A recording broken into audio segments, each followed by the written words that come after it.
வணக்கம். தந்தி செய்திகளுக்காக நான் வைகரை வருணன். தொடர்ந்து இன்றைய நாளின் டாப் 10 செய்திகளை பார்க்கலாம்.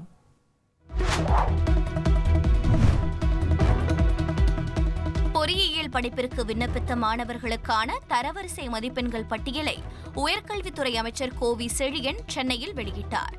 7.5% இடஒதுக்கீட்டின் கீழ் அரசு பள்ளி மாணவர்கள் 51,004 பேர் விண்ணப்பித்த நிலையில் 47,372 பேர் தகுதி பெற்றுள்ளதாக அமைச்சர் கோவி செழியன் தெரிவித்தார். 7.5% இடஒதுக்கீட்டின் கீழ் கடலூரைச் சேர்ந்த தரணி, சென்னையைச் சேர்ந்த மைதிலி ஆகியோர் முன்னிலையில் உள்ளனர். பொதுப்பிரிவில் காஞ்சிபுரத்தைச் சேர்ந்த சாகஸ்ராஜ், நாமக்கலைச் சேர்ந்த கார்த்திகா, அரியலூரைச் சேர்ந்த அமலன் முதல் 3 இடங்களை பிடித்தனர். தரவரிசை பட்டியலில் 200க்கு 200 மதிப்பெண்கள் பெற்றவர்களின் எண்ணிக்கை இந்த ஆண்டு கணிசமாக அதிகரித்துள்ளது. 47,372 மாணாக்கர்களுக்கு தரவரிசை எண் வழங்கப்பட்டுள்ளது.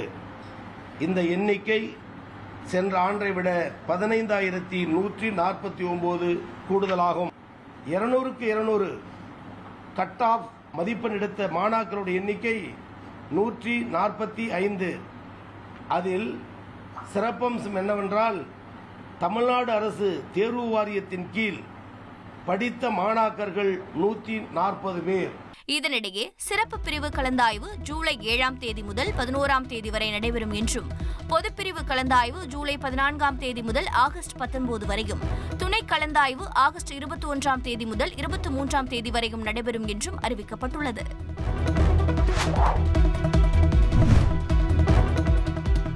கோவில் விழாக்களில் முதல் மரியாதை கொடுக்கும் நடைமுறையை நிறுத்த வேண்டும் என சென்னை உயர்நீதிமன்றம் அறிவுறுத்தியுள்ளது. ஈரோடு மாவட்டம் பர்கூர் கிராமத்தில் உள்ள பந்தீஸ்வரர் கோவில் விழாவில் முதல் மரியாதை வழங்க கோரி தேவராஜ் என்பவர் வழக்கு தொடர்ந்தார். இந்த வழக்கை விசாரித்த நீதிபதி ஆனந்த் வெங்கடேஷ், பல கோவில் விழாக்களில் சட்டம் ஒழுங்கு பிரச்சினை ஏற்பட காரணமே முதல் மரியாதை தான் என விமர்சித்தார். கோவில்களில் முதல் மரியாதை கேட்பதன் மூலம் கடவுளை விட தங்களை மேலானவர்களாக காட்ட முயற்சிப்பதாக சாடிய நீதிபதி, இது விழாக்கள் நடத்தும் நோக்கத்தையே வீழ்த்தி விடுவதாக நீதிபதி வேதனை தெரிவித்துள்ளார். இதுபோன்ற மரபுகள் சமத்துவத்துக்கு எதிரானது எனவும், கடவுள் முன் அனைவரும் சமம் என்பதால் கோவில் விழாக்களில் முதல் மரியாதை போன்ற நடைமுறைகளை நிறுத்த வேண்டும் என கூறி மனுதாரரின் கோரிக்கையை ஏற்க மறுத்து வழக்கை முடித்து வைத்தார்.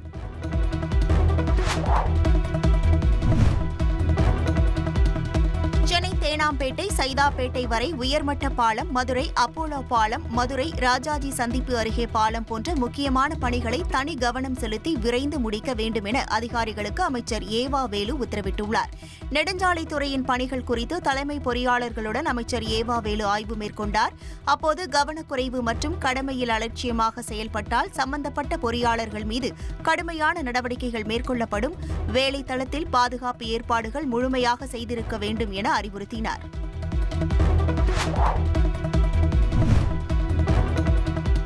அதிமுக பொதுச் செயலாளர் எடப்பாடி பழனிசாமி தொகுதி வாரியாக சுற்றுப்பயணம் மேற்கொள்கிறார். இதற்கான அறிவிப்பு வெளியாகியுள்ளது. அதன்படி மக்களை காப்போம், தமிழகத்தை மீட்போம் என்ற பெயரில் சட்டமன்ற தொகுதி வாரியாக சுற்றுப்பயணம் மேற்கொள்ள உள்ளார். இதில் தமிழக அரசின் செயல்பாடுகள், நிறைவேற்றப்படாத தேர்தல் வாக்குறுதிகள், மக்கள் விரோத நடவடிக்கைகளை மக்களிடையே பரப்புரையாக மேற்கொள்கிறார். ஜூலை 7ஆம் தேதி கோவை, மேட்டுப்பாளையம் மற்றும் கவுண்டம்பாளையம் தொகுதியில் சுற்றுப்பயணத்தை தொடங்கும் இபிஎஸ், ஜூலை 20ஆம் தேதி தஞ்சை மாவட்டம் ஒரத்தநாடு, பட்டுக்கோட்டை, பேராவூரணி தொகுதிகளில் முதற்கட்ட பரப்புரையை நிறைவு செய்கிறார்.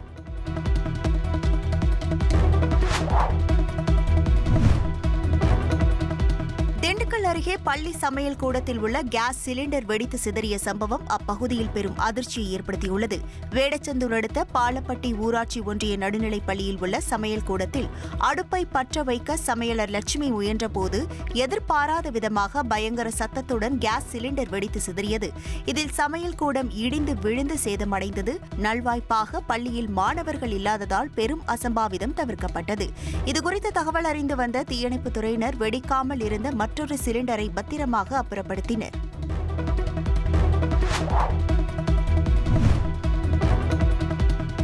போதைப்பொருள் வழக்கில் கைது செய்யப்பட்ட நடிகர் கிருஷ்ணா ஜாமீன் கோரி நீதிமன்றத்தில் மனு தாக்கல் செய்துள்ளார். சென்னை போதைப்பொருள் தடுப்பு சிறப்பு நீதிமன்றத்தில் கிருஷ்ணா தாக்கல் செய்துள்ள ஜாமீன் மனுவில் இந்த வழக்கில் கைது செய்யப்பட்டுள்ள பிரசாந்த், நடிகர் ஸ்ரீகாந்த் மற்றும் கெவின் ஆகியோருடன் தனக்கு தொடர்பு இல்லை எனவும் உள்நோக்கத்துடன் கைது செய்யப்பட்டுள்ளதாக நடிகர் கிருஷ்ணா தெரிவித்துள்ளார். மேலும் போதைப் பொருள் பயன்படுத்தியதாக தனக்கு எதிராக ஆதாரங்கள் இல்லை எனவும் தான் போதைப் பொருட்களை பயன்படுத்தவில்லை எனவும் கிருஷ்ணா மனுவில் தெரிவித்துள்ளார். குறிப்பாக பழைய வாட்ஸ்அப் குரூப் செய்திகளின் அடிப்படையில் காவல்துறை வழக்கை பதிவு செய்திருப்பதால் நீதிமன்றம் விதிக்கும் அனைத்து நிபந்தனையும் ஏற்க தயாராக இருப்பதால் ஜாமீன் வழங்க வேண்டும் என கிருஷ்ணா மனுவில் தெரிவித்துள்ளார்.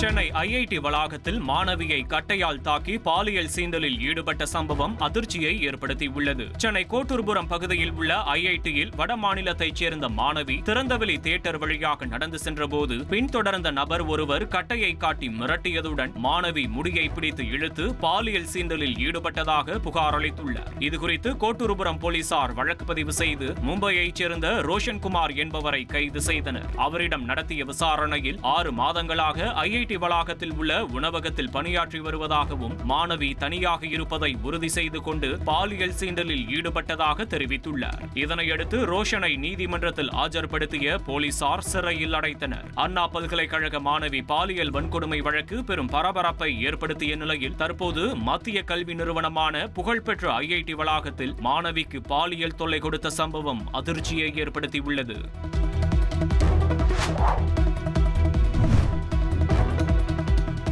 கொல்கத்தாவில் சட்டக்கல்லூரி மாணவி கூட்டு பாலியல் வன்கொடுமை வழக்கில் 2 கல்லூரி மாணவர்கள் உட்பட 3 பேர் கைது செய்யப்பட்டுள்ளனர். மேற்கு வங்க மாநிலம் கொல்கத்தா அருகே உள்ள சட்டக்கல்லூரியில் கடந்த 25ஆம் தேதி இரவு 7:30 மணியில் இருந்து 8:50 மணிக்கு இடைப்பட்ட நேரத்தில் மாணவி கூட்டு பாலியல் வன்கொடுமை செய்யப்பட்டதாக தகவல் வெளியாகி நாடு முழுவதும் பெரும் அதிர்வலைகளை ஏற்படுத்தியது. இது தொடர்பாக பாதிக்கப்பட்ட மாணவி அளித்த புகாரின் அடிப்படையில் அவர் படித்த கல்லூரியில் வேலை செய்பவரும் முன்னாள் மாணவருமான மனோஜித் மிஸ்ரா என்பவரை கைது செய்தனர். இவரோடு 2 மாணவர்களையும் கைது செய்து போலீசார் விசாரித்து வருகின்றனர். கைதான முன்னாள் மாணவர் தன்னை காதலிப்பதாக கூறியதாகவும் அதனை ஏற்காததால் தன்னை பாலியல் வன்கொடுமை செய்ததாக மாணவி அதிர்ச்சி வாக்குமூலம் அளித்துள்ளார். ஏற்கனவே ஆர்ஜி கர் மருத்துவமனையில் பெண் மருத்துவர் பலாத்காரம் செய்து கொலை செய்யப்பட்ட வழக்கு அதிர்வலைகளை ஏற்படுத்திய நிலையில் இந்த சம்பவத்தை சுட்டிக்காட்டி கொல்கத்தா அரசை எதிர்க்கட்சிகள் கடுமையாக விமர்சித்து வருகின்றன.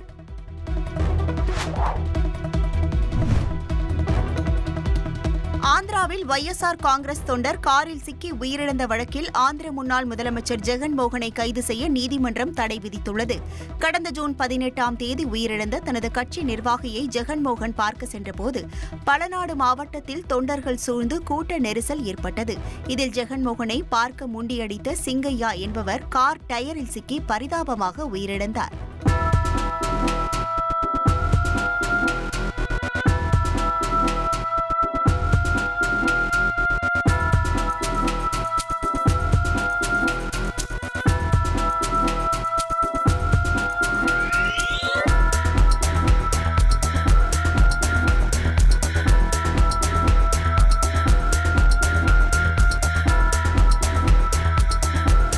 இந்த சம்பவத்தில் முதல் குற்றவாளியாக டிரைவரையும் 2வது குற்றவாளியாக ஜெகன்மோகன் பெயரும் எஃப்ஐஆரில் சேர்க்கப்பட்டது. பின்னர் ஜெகன்மோகன் மீதான எஃப்ஐஆரை ரத்து செய்ய கோரி ஒய்எஸ்ஆர் சிபி கட்சி சார்பில் தொடரப்பட்ட வழக்கு ஆந்திர உயர்நீதிமன்றத்தில் விசாரணைக்கு வந்தது. இந்த வழக்கை ஜூலை 1ஆம் தேதிக்கு ஒத்திவைத்த உயர்நீதிமன்றம் அதுவரை ஜெகன்மோகனை கைது செய்ய தடை விதித்தது. மேலும் நல்ல திட்டமிட்டு நடத்தப்பட்ட கும்பமேளாவிலேயே விபத்து நடந்ததை நீதிபதி சுட்டிக்காட்டி இந்த உத்தரவை பிறப்பித்தார்.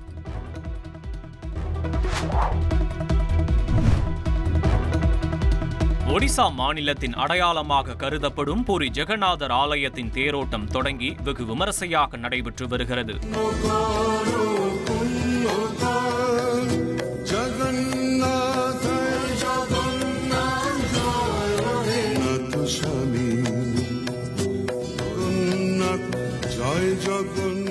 கடற்கரை நகரமான பூரி இந்தியாவின் நீண்ட நெடிய வரலாறுகளை கொண்ட நகரங்களில் ஒன்று. இங்கு 12ஆம் நூற்றாண்டில் கட்டப்பட்ட பழமையான ஜெகநாதர் கோயில் இந்தியாவின் அடையாளங்களில் ஒன்றாக திகழ்கிறது. இக்கோயிலின் மூலவர்களாக புராண கடவுளர்களான கிருஷ்ணரும் அவரது சகோதரர் பலராமரும் இவர்களின் சகோதரி சுபத்ராவும் உள்ளார்கள். ஒவ்வொரு ஆண்டும் இங்கு நடைபெறும் தேரோட்டத்திற்காக 3 சிலைகளுக்கும் புதிய தேர் செய்யப்பட்டு மக்களுக்கு அருள்பாலிக்க அழைத்து செல்ல வேண்டும் என்பது ஐதீகம். அதன்படி இந்த ஆண்டும் கலை வேலைப்பாடுகளுடனான புது தேர்கள் செய்யப்பட்டுள்ளன.